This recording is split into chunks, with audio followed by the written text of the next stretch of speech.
Ya, assalamualaikum warahmatullahi wabarakatuh. Kali ini saya akan membahas tentang Indonesia dalam lintasan sejarah Indonesia Merdeka ya. Kita akan coba lihat bagaimana sistem politik dan sistem ketatanegaraan Indonesia sejak Indonesia merdeka sampai hari ini. Saya kira ini menjadi satu hal yang penting karena dengan memahami peta perpolitikan dan peta ketatanegaraan Indonesia dari awal kemerdekaan sampai hari ini, kita bisa melihat bagaimana peristiwa-peristiwa yang terjadi, peristiwa-peristiwa sejarah ya, yang terjadi ketika itu secara lebih komprehensif. Jadi kita bisa melihat apa sih sebetulnya penyebab dari berbagai macam pergolakan yang ada di Indonesia ini.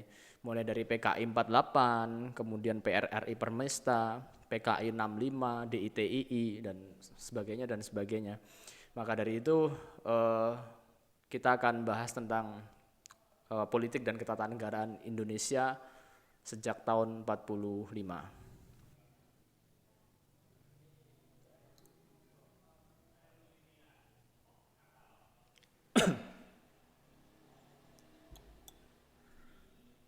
Pertama adalah tahun 1945 sampai tahun 1966 garis miring 1968.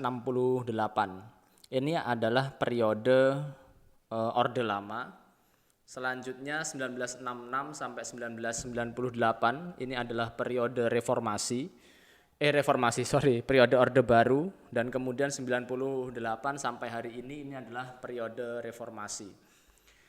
1945 sampai 1966 garis miring 68. Kenapa kok ada garis miring 68? Ini tergantung kita melihat dari sudut pandang apa kita menilai itu dimulainya Orde Baru ya. Kalau kita merujuk secara de facto, Orde Baru itu dimulainya dari tahun 66 semenjak Presiden Soeharto dilantik sebagai pejabat presiden. Karena Presiden Soekarno pidato pertanggungjawabannya ditolak dan dianggap tidak mampu menjalankan tugas-tugasnya sebagai presiden, sehingga diangkatlah pejabat presiden yaitu Soeharto. Tetapi secara de jure dan de facto itu tahun 68. Karena tahun 68 itu Presiden Soeharto diangkat sebagai presiden definitif di Indonesia. Yang artinya ketika itu bukan pejabat presiden lagi. Jadi ya tergantung kita melihatnya dari sudut pandang yang mana. Jadi kalau dari 66 berarti Presiden Soeharto itu berkuasa 32 tahun. Kalau dari 68 berarti Presiden Soeharto itu berkuasanya 30 tahun. Kemudian 66 sampai 68 ini disebut sebagai Orde Baru. Orde Baru dan Orde Lama. Apakah Presiden Soekarno mengatakan rezimnya itu sebagai Orde Lama? Ya enggak sebetulnya. Istilah Orde Lama dan Orde Baru itu diperkenalkan pada masa kepemimpinan Presiden Soeharto yang menyebut dirinya itu sebagai Orde Baru dan menyebut periode Presiden Soekarno itu Orde Lama, dan itu keterusan sampai hari ini. Kita jadikan periodisasi di dalam kajian sejarah kita bahwa Presiden Soekarno pada masa Presiden Soekarno itu disebut sebagai Orde Lama. Sementara pada masa Presiden Soeharto itu Orde Baru. Kemudian 1998 sampai hari ini kita sebut sebagai Orde Reformasi. Nah, selanjutnya dari periode 1940, ini tadi ya. Kemudian kita akan melihat dari Orde Lama dulu pada tahun 1945 bagaimana sistem ketatanegaraan kita ya. Di tahun 1945 ketika kita merdeka, dengan menggunakan konsep trias politika, tentu ada eksekutif, legislatif, dan yudikatif. Eksekutifnya ketika itu adalah presiden, kemudian legislatifnya ketika itu seharusnya DPR ya, tetapi karena DPR itu belum dibentuk, maka tugas-tugas dari DPR itu dilakukan oleh PPKI sampai tanggal 29 Agustus.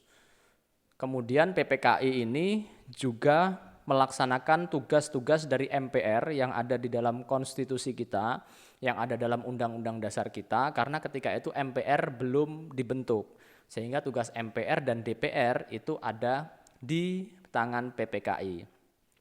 Kemudian yudikatifnya itu ada di Mahkamah Agung. Ini tahun 1945 sampai tanggal 29 Agustus. Karena setelah tanggal 29 Agustus itu PPKI dibubarkan dan dibentuk KNIP. KNIP ini tugasnya sama, melanjutkan tugas PPKI tadi dalam hal melaksanakan tugas DPR dan MPR ya. Jadi Komite Nasional Indonesia Pusat ini melaksanakan tugas DPR dan MPR selama DPR dan MPR itu belum dibentuk. Maka kemudian KNIP ini berfungsi sebagai legislatif juga. Dan kemudian yudikatifnya itu ada di MA.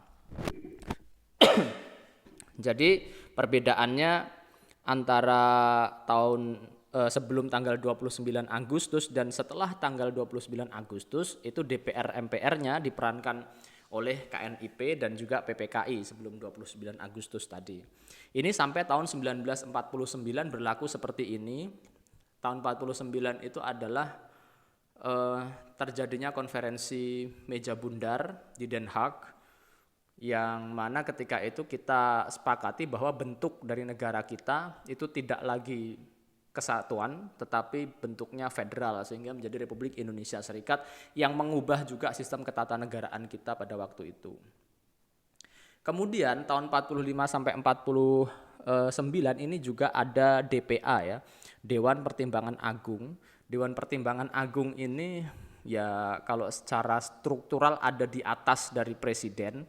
Di atas ini bukan dalam fungsi instruksi, tetapi dalam fungsi lebih kepada koordinasi ya. Jadi Dewan Pertimbangan Agung itu dewan penasehat dari presiden, yang kalau hari ini ya kira-kira seperti one team press itulah. Jadi memberikan pertimbangan-pertimbangan kepada presiden untuk presiden itu bisa memutuskan atau mengeluarkan keputusan-keputusan yang terbaik. Tapi apakah nasihat dari DPA itu diterima atau tidak oleh presiden, ya itu terserah presiden, kembali ke presiden lagi. Dan DPA ini juga ada di dalam undang-undang dasar kita pada waktu itu. Itu fungsi dari DPA ya, sampai tahun 1949. Kemudian tahun 49 sampai 1950 ini modelnya begini. Jadi eksekutifnya itu ada presiden, kemudian legislatifnya itu DPR dan senatris. Karena 49 itu kita menandatangani konferensi meja bundar itu dan kita memutuskan bahwa bentuk negara kita adalah negara federal. Negara federal kita ketika itu ada berjumlah 16, terdiri dari berapa negara bagian ya, 8 atau berapa itu. Kemudian sisanya adalah semacam daerah istimewa ya, sebutannya saya agak lupa ya sebutannya apa, tapi daerah kira-kira seperti daerah istimewa lah, tapi bukan negara federal, yang itu sebagian besar ada di daerah Kalimantan. Nanti coba kita cek daerah mana saja itu. Nah, legislatifnya itu DPR dan juga senatris. DPR itu adalah perwakilan dari partai-partai politik, sementara senatris itu adalah perwakilan dari negara-negara bagian. Tiap negara bagian mengirimkan 2 orang wakilnya untuk masuk ke senatris ini, sehingga jumlahnya dari 16 tadi kali 2 berarti ada 32 orang dari senatris itu. Dalam konsep tata negara inilah yang disebut sebagai majelis tinggi, sementara DPR itu adalah majelis rendah. Sistem bikameral ya, atau sistem dua kamar. Nah, senatris ini adalah cikal bakal DPD pada masa reformasi nanti, atau Dewan Perwakilan Daerah.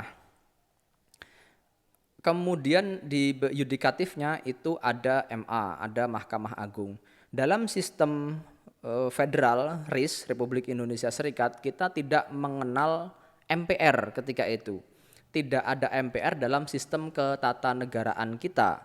Karena ketika itu kepala negara dan kepala pemerintahan itu dipisah. Kita kan sistemnya parlementer. Jadi kepala pemerintahan itu bertanggung jawab kepada parlemen dan dipilih oleh parlemen, sehingga fungsi daripada presiden ketika itu ya hanya sebagai simbol dari negara, karena yang melaksanakan tata kelola pemerintahan itu adalah Perdana Menteri. Itu sampai tahun 1950, hanya 1 tahun saja kita menggunakan sistem ini, karena pada tahun 1950 itu kita mengubah sistem ini. Kemudian dari tahun 1950 sampai 1959 itu di eksekutif ada presiden, kemudian di legislatifnya itu ada DPR, dan di yudikatifnya itu ada MA. Tahun 1950 itu terjadi perbedaan pendapat yang begitu tajam di antara para politisi-politisi kita. Apakah kita akan terus mempertahankan sistem federal ataukah kita kembali kepada sistem kesatuan? Sistem federal ketika itu menjadi semacam penghambat bagi kemajuan Indonesia, karena banyak dari negara-negara bagian itu yang masih berada di bawah pengaruh dari Belanda. Sehingga banyak negara-negara bagian ini seperti jalan sendiri-sendiri. Oleh karena itu kemudian muncul semacam aspirasi dari masyarakat dan juga beberapa kepala negara bagian dan juga mayoritas dari politisi-politisi kita itu menginginkan kita kembali kepada negara kesatuan. Sehingga singkat kata tahun 1950 terutama yang paling berperan di sini, salah satu yang paling berperannya itu adalah Muhammad Natsir yang mengajukan mosi integral di parlemen untuk kita kembali kepada negara kesatuan.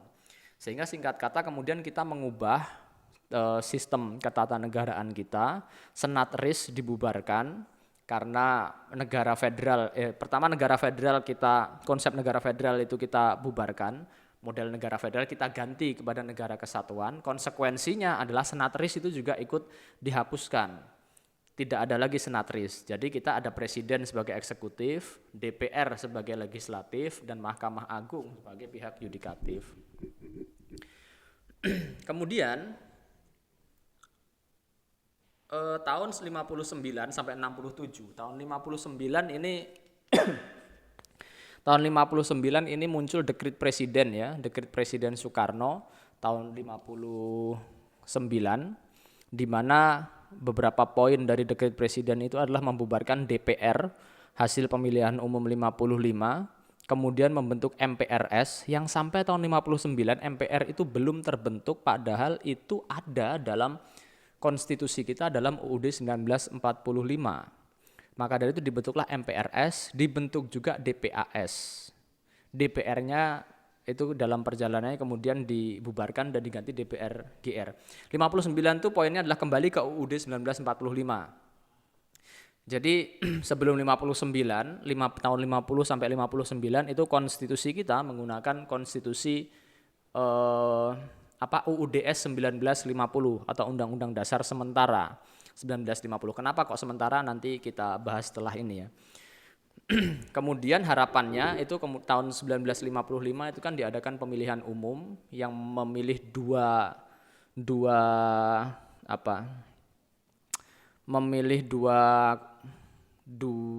kelompok, memilih dua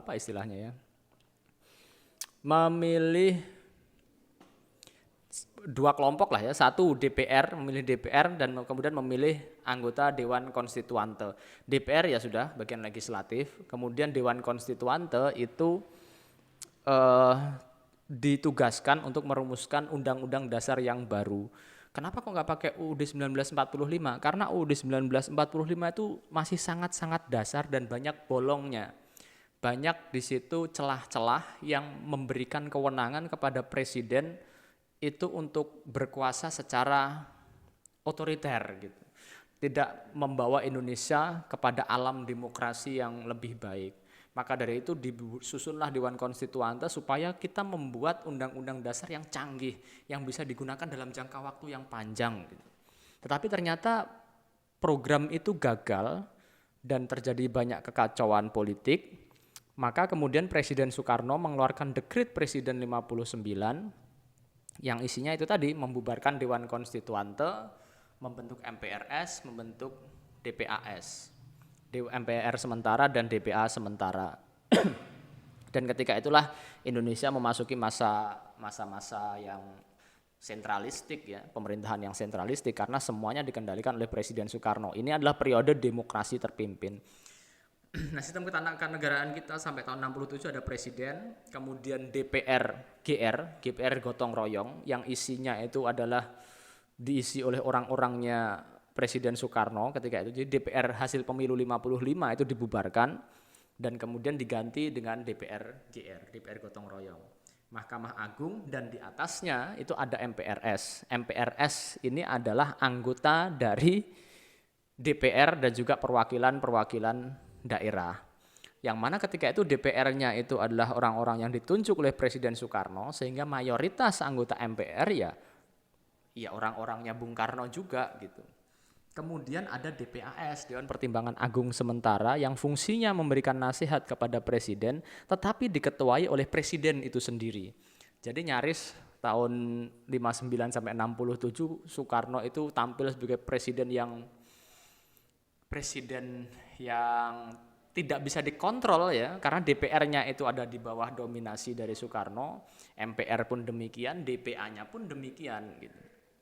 Sehingga ya tidak ada yang bisa mengontrol Bung Karno. Sehingga periode itu kan kemudian jadi periode yang cukup agresif bagi bangsa Indonesia dengan manuver-manuver politik Soekarno, terutama kedekatannya dengan negara-negara komunis ketika itu.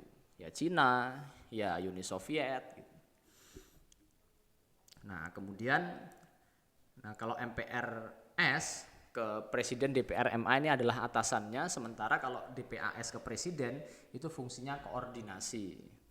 Tapi ya nyaris seperti ini nggak berjalan secara efektif karena tadi semua lembaga ini di bawah dominasi dari Presiden Soekarno. Selanjutnya tahun 68 sampai 1998 itu MPR dibentuk. Sudah tidak MPRS lagi, kemudian eksekutifnya ada presiden, DPR, dan MA.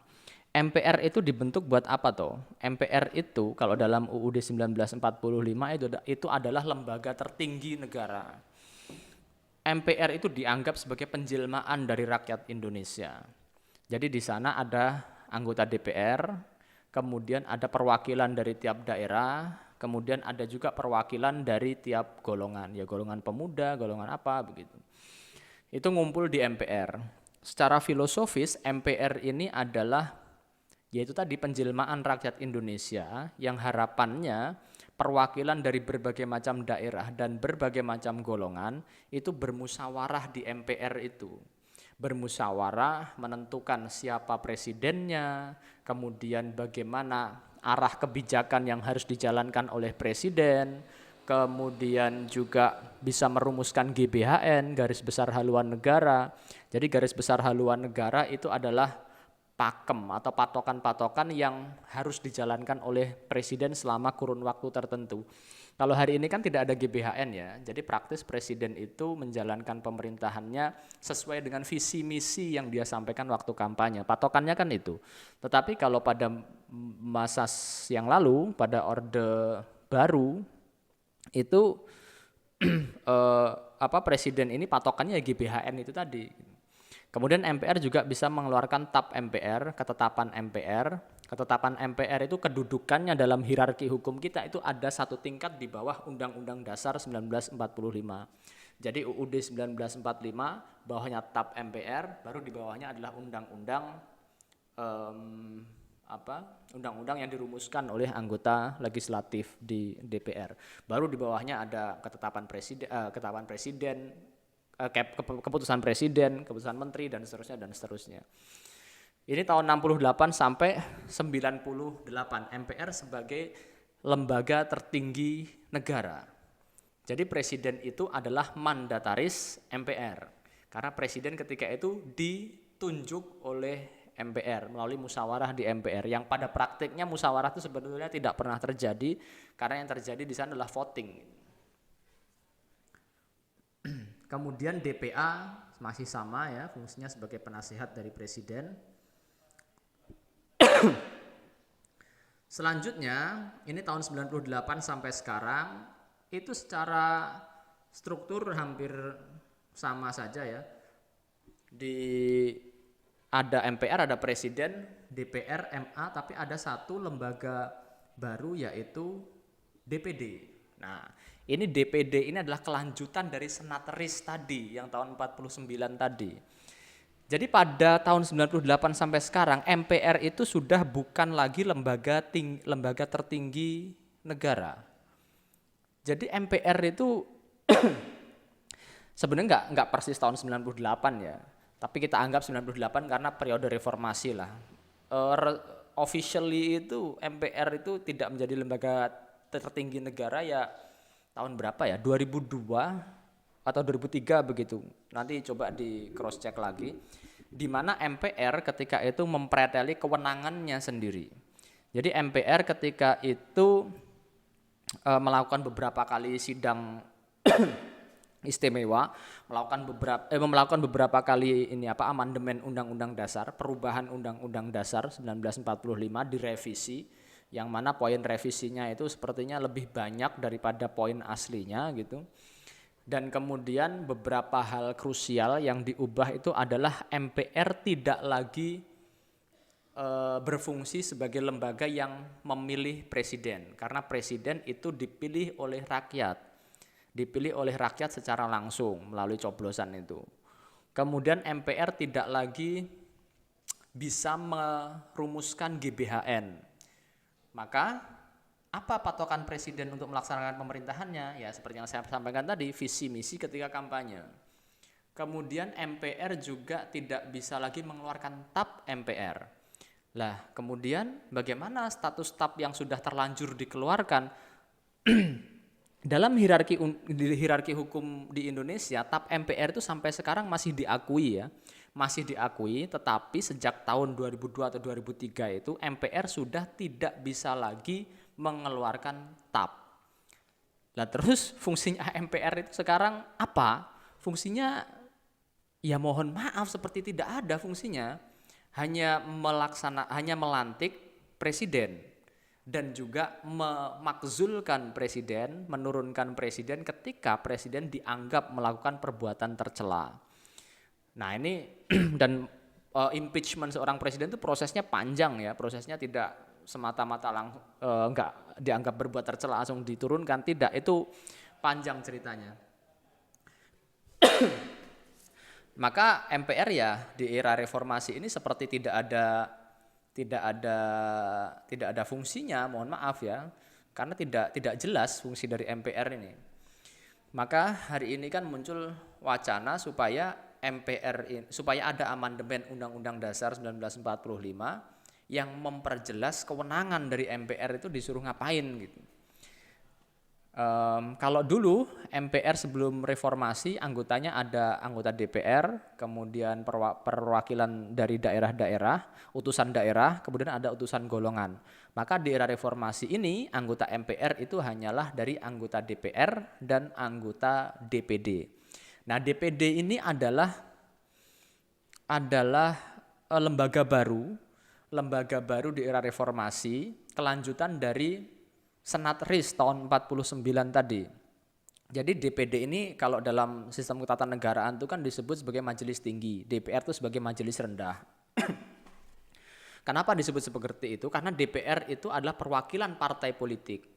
Ketika dia menjabat sebagai anggota DPR, maka mana yang lebih dulu didahulukan? Apakah kepentingan partai politik ataukah kepentingan rakyat? Seringkali dua hal ini bertabrakan satu sama yang lain, dan kemudian anggota DPR lebih memilih untuk memperjuangkan kepentingan partai daripada kepentingan rakyat, dan itu tidak bisa dihindari karena dia berasal dari partai politik.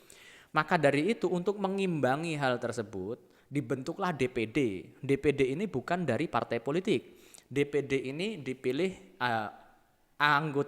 calon anggota DPD itu maju secara perseorangan. Jadi dia tidak membawa embel-embel organisasi, tidak membawa embel-embel politik, dia maju sebagai pribadi. Nah, harapannya adalah di DPD itu dia bisa menyampaikan aspirasi masyarakat karena dia tidak terbebani oleh kepentingan-kepentingan partai politik. Maka DPD itu adalah perwakilan rakyat secara langsung, tidak melalui jalur partai, sehingga dianggap sebagai majelis tinggi. Secara teori begitu ya, tetapi dalam praktiknya sampai hari ini DPD itu cenderung lemah dalam merumuskan undang-undang, sering tidak dilibatkan, dan DPD itu kewenangannya hari ini ya sebatas merumuskan draft dari undang-undang, yang mana nanti ya yang mengesahkan ya DPR lagi-lagi. Jadi DPD itu kurang dilibatkan lah. Jadi perannya itu kurang kuat. Nah, maka ini juga ada wacana lagi kalau ada amandemen Undang-Undang Dasar, DPD itu harus diperkuat yang memiliki fungsi yang sama dengan DPR. Sehingga DPR itu ada yang ngimbangin lah di DPD itu. Maka dari itu hari ini kan DPD itu nyaris ya seperti apa tugasnya, banyak masyarakat yang bingung DPD itu apa sih tugasnya, nyoblos anggota DPD itu apa tugas mereka, nggak pernah kedengeran gitu. Ya wajar karena memang tugasnya terbatas. Kemudian di pihak yudikatif kita juga membentuk satu lembaga baru yaitu Mahkamah Konstitusi, di mana Mahkamah Konstitusi ini adalah the sole interpreter of the Constitution, yaitu satu-satunya lembaga yang berhak atau yang memiliki wewenang untuk menafsirkan konstitusi.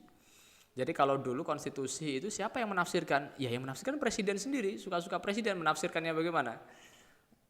Nah, maka dari itu kan kemudian nggak bisa kalau seperti itu. Maka dari itu ya harus ada lembaga yang bisa menafsirkan konstitusi.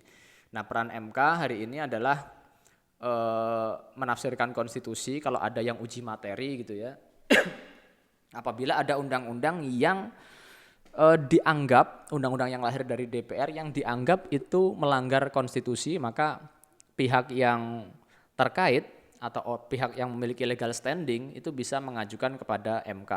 Jadi undang-undang dihadapkan dengan konstitusi atau undang-undang dasar. Sementara Mahkamah Agung itu adalah, kalau uji materi ke Mahkamah Agung itulah undang-undang dihadapkan dengan undang-undang yang lain. Jadi misalkan undang-undang tentang perdagangan itu dianggap bertentangan dengan undang-undang tentang investasi. Nah, ini kalau ada tabrakan undang-undang di situ, maka dibawa ke MA uji materi di sana. Nah, MA lah yang menafsirkan mana undang-undang yang diprioritaskan atau mana undang-undang yang dipertahankan, mana undang-undang yang harus dihapuskan, mana atau bagaimana nanti MA yang memutuskan kalau undang-undang dengan undang-undang. Gitu. Selain itu MK ini juga bertugas atau berfungsi untuk memutuskan sengketa dari pemilihan umum atau pilpres. Dulu bahkan pilkada itu diputuskan juga oleh MK. Tetapi karena pilkada ini agak panjang ceritanya ya. Tapi yang jelas dulu MK juga memutuskan sengketa pilkada gubernur, kemudian bupati, wali kota, itu juga yang memutuskan MK. Tapi semenjak tahun berapa ya, zaman Pak Hamdan Zulfa kemarin itu MK sudah tidak lagi mengurus masalah sengketa pilkada. Jadi hanya pilpres saja yang diputuskan di sana, yang disidangkan. Oke, itu sekilas tentang sistem ketatanegaraan kita ya.